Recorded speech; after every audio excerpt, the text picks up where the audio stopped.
So, you want to know how out of the loop I have been in the last year or two? It has only just recently come to my attention that there is a Channel Awesome audio drama. Well, I mean, not Channel Awesome. The people who used to be Channel Awesome all got together and apparently made an audio drama recently. A little ditty by the name of A Voice from the Dark. Ooh, spooky. I was kind of surprised they went the audio drama route at first, but then the more I thought about it and the more I realized that everybody has their own chaotic little schedules and not everybody is available like they used to be, and some guys just outright quit doing the whole internet critic thing entirely. I can kind of see why they went the audio drama route. I mean, it's a lot easier to just record everybody's lines through Skype and then just kind of tangle them up into something resembling a play than it is to get everybody somewhere in person, pay for lodging, maybe, assuming they don't have to pay for their own lodging, you know, etc., etc. I would hesitate to call the art of an audio drama easy, but it's definitely easier, if you know what I'm saying. A Voice from the Dark is the story of dozens of well-known internet reviewers having a mansion party. Drinks aplenty, conversation all over the place. But then suddenly, that's when they make the shocking revelation that this mansion is haunted! Woo! Next thing you know, they've been divided into groups. One group is being hounded by an evil doll by the name of Goofy Gary. Just go with it. There's another group that finds a mad scientist mere moments away from completing his Frankenstein's monster-esque creation. There's another group trying to figure out how to solve the mystery of why this ghost is shooting another ghost in the head, etc., etc. All of the pieces come together, and hopefully we can stop this evil demon that lives within the confines of this mansion from escaping. I think I've made it clear on Twitter, as well as possibly other places, that I had my hesitations about reviewing this show at first. Largely because, well, it's the collective formerly known as Channel Awesome. You know, I'm pretty sure that the whole Change the Channel feud has been buried and everybody has gone their separate ways and we don't speak of that era ever again. But I kind of imagine there's still plenty of people who are still hostile, still angry, still striking up debates, if being a little polite there, in the comment box where they're constantly flinging shit at each other over a 4-year-old rivalry between one side and the other. And there was part of me that said I really wanted nothing to do with that fight. Hashtag get off my lawn. Another reservation I originally had about reviewing this audio drama was that, well, obviously this was a project made for the fans. If you're new to the whole collective and you've never seen any of these guys before, you know, if you're not familiar with Atop the Fourth Wall or the Blockbuster Buster or Mars Girl or any of those guys, they're probably not going to slow it down for you any. I mean, they do kind of have that sequence at the beginning of part 1 where they're introducing the cast and everybody's having little conversations and kind of getting caught up with each other, but for the most part, it still operates under the assumption you know who most of these guys are already, and, you know, if you're an established guy like me who's seen a lot of these guys already, that's not a huge problem, but if you're a complete and total noob who's never seen any of these shows before, never had any idea who these guys are, don't expect them to slow it down for you, because they're operating under the assumption you already know what's going on with these guys. It doesn't bother me personally, like I said earlier, because I'm familiar with some of these guys. I've been following Atop the Fourth Wall since college, although not as militantly as I used to. Like I said, I only just recently, like a couple weeks ago, figured out that Linkara put this whole thing together. I mean, I know who Linkara is, I know who Erod, the Blockbuster Buster is, I follow his show all the time, and I used to love a lot of shows like that. I was kind of surprised to find out Lucas from Rocked was actually a part of that guy with the glasses at one point. I guess that was a little after my time with that site, because by the time I figured out who Rocked was, it was long after the whole Change the Channel thing. I want to say like 2018 or so, maybe. So, you know, imagine my surprise there.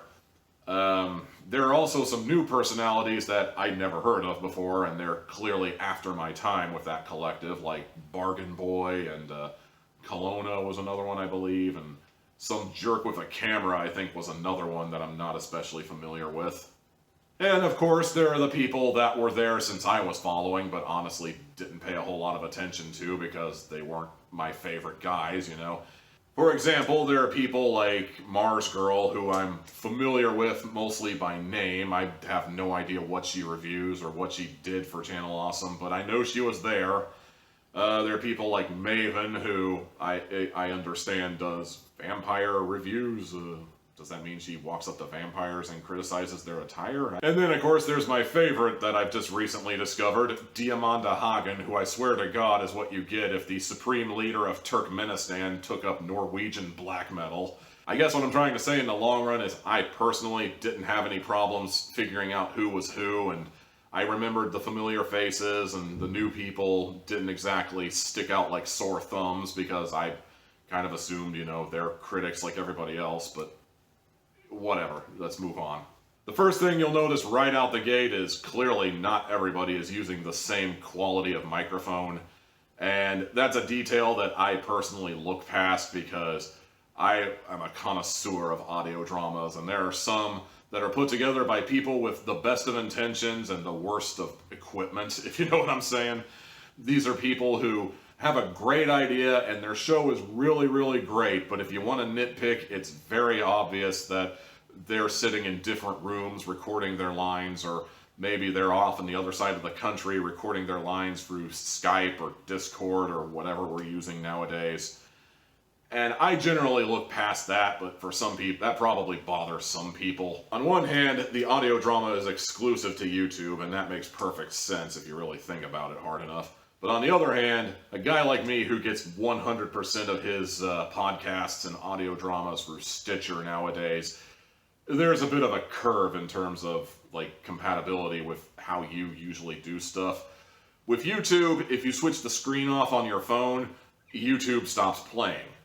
And that takes a little getting used to. It's not horrible. I mean, you do eventually get used to it after you blunder it the first time or two, but it is something to get used to. It ended up not being a huge problem for somebody like me who's got a pair of Raycons, and I could just leave my phone on the charger and put it on the playlist that makes up this entire show, and I can just go around doing my chores and just kind of hanging out doing my thing while I got the audio drama playing through my ears. That's no problem for somebody like me. Once you get past all the technical difficulties and actually try to get invested into the story, this is actually a pretty good story. Dare I say, this is probably one of the best things I've seen from this collective in a very long time. And I am genuinely impressed with how it turned out. You know, it's like the twists and the turns are something to behold. And there's a couple of times when a twist actually came around and I did not see that coming. And it ended up being an absolute surprise / delight. It takes a lot to surprise me in the modern day. I'm a bit of a jaded, cynical loser in that regard, but at the same time, it's like, wow, I genuinely didn't see that coming. I am impressed. Golf clap. There are a couple of things that did make me roll my eyes on occasion, and I'm afraid if I told you what they were, they'd probably spoil everything, so I'm just gonna let you watch, but let's just say, when it gets to the time warp, yeah, I kind of fast-forwarded through that. I will never understand what you people see in the Rocky Horror Picture Show. I never will. I don't get it.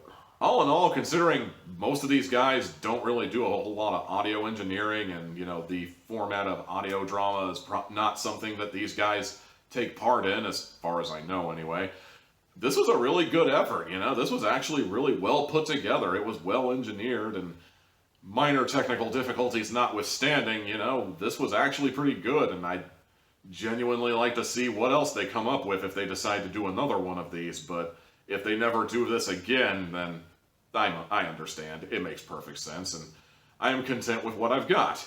Also, as I've said in the past, I'm a bit of a sucker for Lovecraftian horror. I think I mentioned that at least once in my review of The Call of the Void, and at the time I'm recording this, that one actually finished, and I'm very satisfied with how that one ended. When it comes to scoring this, there's probably some bias on my end because, like I said earlier, I'm familiar with these guys, and that's probably one of the reasons that I give this 3 hats out of 4. I don't want to say subtract a hat if you're not familiar with these people, because this is still a really good audio drama all the same. But at the same time, be prepared to be confused about who some of these people are if you haven't been following it from the beginning or even for the last 4 or 5 years. Just saying. And that's going to do it for this week's audio drama review. Be sure to like, comment, subscribe, ring-a-ding the bell if you actually mean it, and check out some of my other glorious audio drama reviews, and I don't think they're as rambly as this one ended up being. Oh god. Oh man, that's a brilliant way to end the review. Thanks, whatever. Burping on camera. Until next time, folks.